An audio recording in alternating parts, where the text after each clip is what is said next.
three state-of-the-art campuses in Luwero, Bombo, the Graduate School in Rubaga, and the Kampala campus along Balintuma Road behind Mengo Hospital. With well-coordinated learning programs ranging from day, evening, weekend, in-service and e-learning, the globally recognized university offers job market competing courses that will surely light your academic path. Our various undergraduate and graduate programs include Business Administration and Management, Engineering and Survey, Basic Sciences and Information Technology, Education, Environment and Agricultural Sciences, Arts, Health Sciences, and many more. With accreditation by the National Council of Higher Education, we now offer a diploma in clinical medicine and community health. We as well take pride in some courses sponsored by the Higher Education Students Financing Board for a loan scheme that will not get you worried of tuition as you pursue your dream. Come ready for an academic adventure on great facilities of learning. You can visit our website on www.ndejjeuniversity.ac.ug. Ndejje University, the fear of God brings knowledge and wisdom.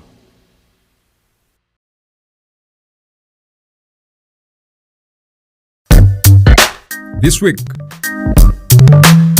I spray right after the planter because I'm not working my soil. I'm using no-till. So all this stuff which is lying here, sometimes when we plant, there is a new wheat which is already germinated. So I apply a Roundup.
Coming up, President Museveni holds bilateral talks with President Putin.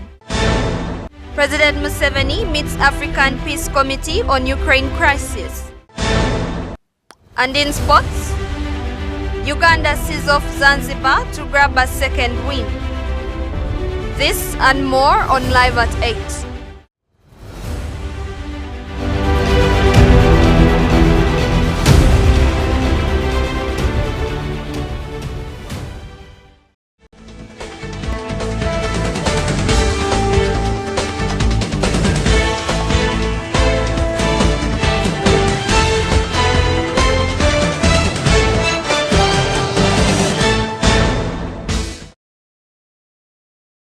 Welcome, this is Live at 8 on Ndejje University TV. My name is Grace NABUKENYA with the news in details. President Yoweri Kaguta Museveni held bilateral talks with his Russian counterpart, President Vladimir Putin, on the sidelines of the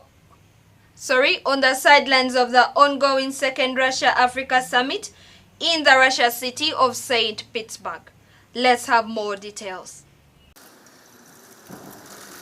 During the meeting, President Museveni outlined areas of cooperation with Russia that included oil exploration, nuclear power energy, fertilizers, the pathogenic economy, electric batteries, and space science that would enable Uganda to have its own dedicated satellite. We propose new areas, like for instance, the area of refinery and exploration of for petroleum products. We've got some little oil which we want to export as crude but also refine. for the East African market. Then we have got the pipeline to the ocean for the crude oil, in which we are involved with Total, the French company, and some Chinese companies. But Russian companies can also come in and invest in that East African crude pipeline, because it can pour the oil of not only Uganda, but even South Sudan and Congo, Kinshasa. We have also agreed with the Russian groups on building a nuclear power station for generating electricity. And that one is going on, and I'm very happy with that. Then we have fertilizers, very big potential for phosphates and for potassium, and also for ammonia. And I would want to invite Russian companies to if they can, to take part in that. His Excellency Museveni also proposed to his host, President Putin, to discourage by policy the importing of raw materials from Africa, but instead work with the African government to add value to products at sources, as this would transform the economies of the continent in a very short time from low middle income to high middle income status. That was the first time the Africans were organizing for liberating Africa. Then in 1917, the communists took over power in Russia here. And they were the first international group to support us. And then later on, they were joined by China, 1949. That formed a solid anti-colonial force. So even when all these things are happening, we tell whoever wants that, look here, the Soviet people are the first who stood with us when we were fighting against colonialism. Therefore, this is the starting point. President Putin, on his part, said that Russia remains committed to strengthening cooperation between Russia and Africa in economic, political, security, trade, and humanitarian areas. He said that Uganda remains one of the Russian key partner and ally on the African continent, with a diplomatic relationship that stretches over 60 years. He added that due to the good relationship and the cooperation, trade between the two countries has increased 5 times in the last 6 months compared to last year. He said that the Russian government was to double the education scholarships to the Ugandan students and up to modern laboratories that can diagnose many diseases, including epidemic ones. В прошлый раз мы виделись с вами в Сочи в ходе первого саммита Россия-Африка. И я признателен вам за то, что вы прибыли сегодня в Петербург во главе делегации Уганды и участвуете во втором нашем саммите. Не раз говорил о том, что для нас очень важное значение имеет проведение этого форума.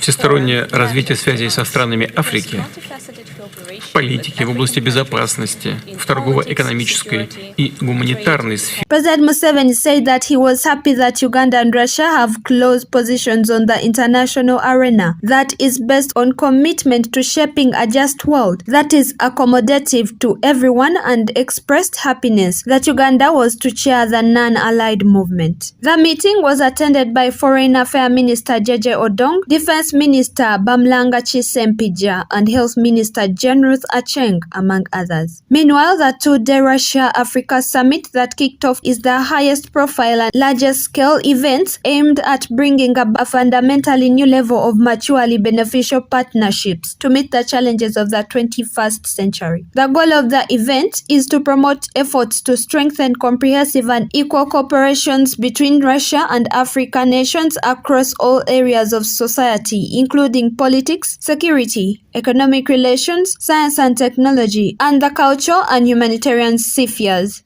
Grace NABUKENYA, live at 8. On 27th July, Uganda's Human Rights Network for Journalists organized a conference for journalists following reports of those that got hurt during the FDC scuffle at their head offices in Najanankumbi. Let's have more details.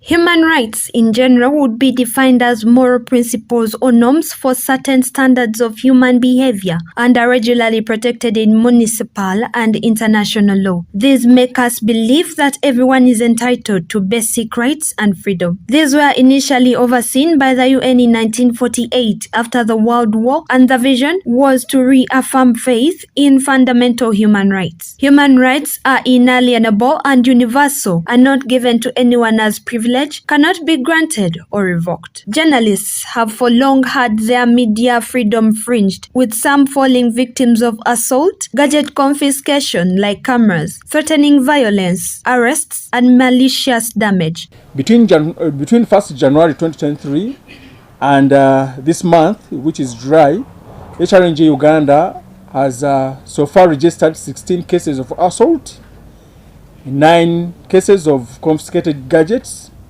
2 cases of threatening violence against journalists, 10 cases of arrests, and 6 of malicious damage to property. Going to court, we always advise journalists to go to court. If there is any need to settle, it's better you settle from court, because court also encourages alternative dispute resolution before going into the merits of the case. So the beauty with going to court is that at least you have something on record. It's better than settling from out. If you settle from out, they will beat you again, knowing that you will. In a conference that was intended for all journalists, spearheaded by Robert Sempala, the Executive Director of Human Rights Network for Journalists, some shared on how they faced these challenges, especially at the recent concluded FDC scenario at the political parties' offices in Najanankumbi. Police, when we were covering the house arrest of Dr. Chiza Besigye, we were beaten by police. But this time it was the goons who were hired by one political party. Nga mulioyo museka tebakubangako nayeze bankubanga nga sibirinako abasajja bagulawo gate ekyamazima bagulawo gate nze ate nali ku gate awo nga ndikodinga abali bakuba ebijji omusajja kwe kunkuba oluyinti goli kodinga biki yankuba wano who was attacked by the regional police command of East Choga region and his belongings. This person is called Ogurei John, a journalist attached to TBS in Soroti, whose camera was damaged together with the tripod stand. The RPC, unfortunately, is evading justice because the regional police posts are refusing to open up a case of malicious damage to property, but also assault. They fear him because he's the commander in the region. We have since contacted the headquarters to see that his Greater Northern Uganda, who was on 18th February 2023 arrested and detained at Zoka police station when he went to Ajuman district to do a follow-up story about the rooming eviction of the locals from their upper land. He was originally arrested for interviewing the local people without the permission from police. Can you imagine? It's despicable that our police wants to grant permission to journalists to be able to interview the locals over a matter. Grace NABUKENYA, live at 8.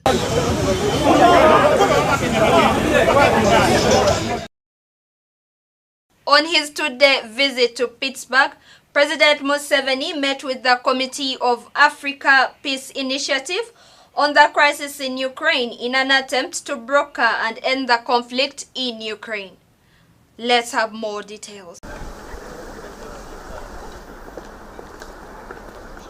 President Museveni was one of the African leaders who were nominated to be part of the African Peace Initiative on Ukraine. However, he was unable to travel for the peace mission due to his health complications, and he was represented by his special envoy and former Prime Minister, Dr. Ruhakana Rugunda. The committee, which included the President of South Africa, Senegal, Zambia, Comoros Islands, and other senior officials from African governments last month met President Putin and President Zelensky separately in their respective countries with a view of pushing for the end of the conflict in Ukraine. During the meeting, President Museveni was briefed on the progress made by the Committee of the African Leaders in the quest for peace and the end of conflict in Ukraine. They also shared the different views and sentiments held by the warring faction in Ukraine. President Museveni reiterated his commitment to continue working with the committee so as to ensure that a peace and amicable solution is released in Ukraine for the good of the people of Ukraine, Russia, the region, and the world. Earlier, President Museveni attended the opening of the second Russia-Africa Economic and Humanitarian Forum. In his address while opening the summit, President Putin reiterated Russia's commitment to enhance trade, economic gains, and humanitarian cooperation with Africa and expressed hope that the summit will contribute to the realization of these goals. President Putin used the occasion to assure the African leaders and the world that Russia was doing all it could to avert the looming food crisis caused by the conflict in Ukraine that risked to cause shortage and price spikes of grains. He further assured the summit that Russia was ready to replace Ukraine grains both on commercial basis or as a grant and the neediest African countries as it expanded and recorded the highest yield ever. He equally pledged cooperation with the African continents in the area of education through increased enrollment of African students in the Russian universities, opening of Russian state media bureaus on the African continent, and putting up a common information space center for Russia and Africa. He equally pledged cooperation with the African continent in the areas of science and technology and agriculture, noting that with mechanized agriculture, the African continent will not only ensure food security for the continent, but would also feed the world.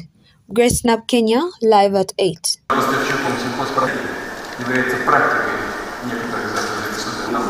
Россия расширяет сотрудничество с государствами Африки в сфере говорили президентом СССР. Мы обсуждали независимо от некоторых сегодня существующих и вводящих ограничения западной системы. After a dull start on day 1, the Woodball Crane have come back with rage on day 2, where they have beat Kenya 3-0 to qualify for semi-finals that will be taking place tomorrow. Let's take a look. In an event that was graced by the Woodball president, Miss Elaine Janmi, Minister of Culture and Sports in Malaysia, where they thanked people for loving the sports. On behalf of the International Woodball Federation, I would like to congratulate the Malaysia Woodball Association on hosting the 3rd Beach Woodball World Cup 2023 and also the 23rd Malaysia Woodball International Open Championship 2023 in the Dura Beach Resort, Bandung. 3rd Beach Woodball World Cup is the first major championship after the 3 years pandemic, and we are glad to have the participation country from Hong Kong, China, India, Indonesia, Kenya, Korea, Pakistan, Singapore, Thailand, Chinese Taipei, and Uganda, and of course, most important is Malaysia. Because of your strong support, we are already made the 3rd Beach Woodball World Cup and Malaysia Open 2023 a great event. Since 2020, all international woodball events were postponed or cancelled. The plan, the World Cup 2022 in Perlis, Malaysia, had postponed twice and no longer organized in Perlis. Thank you for choosing Pahang for the organizer. So we have friends from various countries. So welcome to Pahang. Pahang is a very beautiful state in Malaysia. Being the largest state in Peninsular Malaysia, we have many beautiful places. For example, Kuantan, the beautiful scenery of our beaches, our Tioman Island, our Taman Negara, and so on. So we hope that for our friends coming from various countries, be it Singapore, Thailand, Taiwan, South Korea, Hong Kong, Kenya, Uganda, India, Singapore, Enjoy your stay in China. Team Uganda has today entered its second day at the third Beachwood Bowl World Cup tournament, where it has put an outstanding performance from players like Lilian Zawede, Christine Birungi in the women's category, and Israel Mwanguzi, Robert Mutiwa for the men's category. We started off World Cup yesterday and we played the team event. We were first in the fourth position, both the men and the women, but now we have performed very well that we have managed to pull up our stockings from the first position to either the first or the second. We are waiting for the final ranking, and the men team fairway competition has beaten Kenya 3-0, and then the women team, we are on for the semi-finals, as well as the men, they are on for the semi-finals. So we have been playing the mixed doubles and we have more 6 fairways to go. We pray that we can improve. We are not playing so bad. This category. Woodball head coach says despite all the challenge they have faced, the team is up and ready to bring gold home. Yesterday we had some hiccups whereby we got some information of changing our lineups just at the last minute, and some of them disturbed the players, but later on we picked up, and when we sat the night and talked about it and said we forget about all that what happened, boys, the players, they came back with on heart and they have really performed very well. Like yesterday they didn't play all that good, they were somewhere in the fourth position, but as I talk now, I will wait for the middle tally, we might be either second or first around there. So either a gold or silver for the ladies team. Yeah, these other games like the fairway team, we have managed to beat Kenya, and according to the movement of the side from A and B, we are going in for semi-finals. For the team fairway team, men, ladies are yet to play. As it stands, now Uganda is at the semi-finals after beating Kenya, being ranked second. Grace NABUKENYA, live at 8. Uganda registered a 3-0 win against Zanzibar in the 2023 CECAFA Women's Championships. Let's have more details.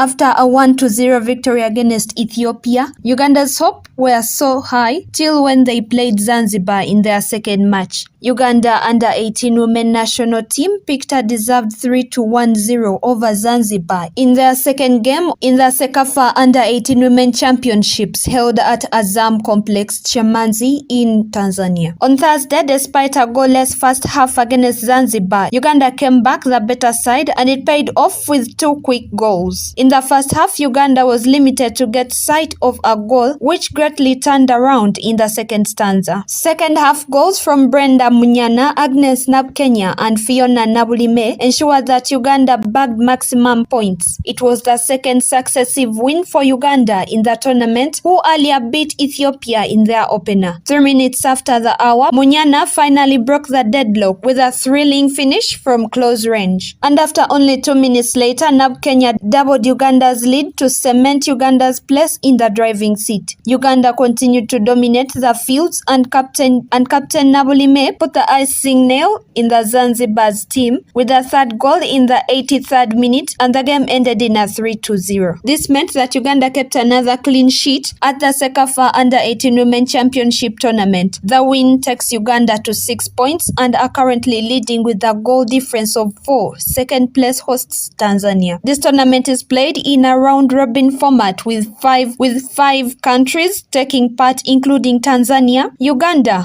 Rwanda, Burundi, and Ethiopia. The team with the most points at the end will be named champions of the tournament and will automatically walk away with trophies. Grace NABUKENYA, Raymond Kato, live at 8.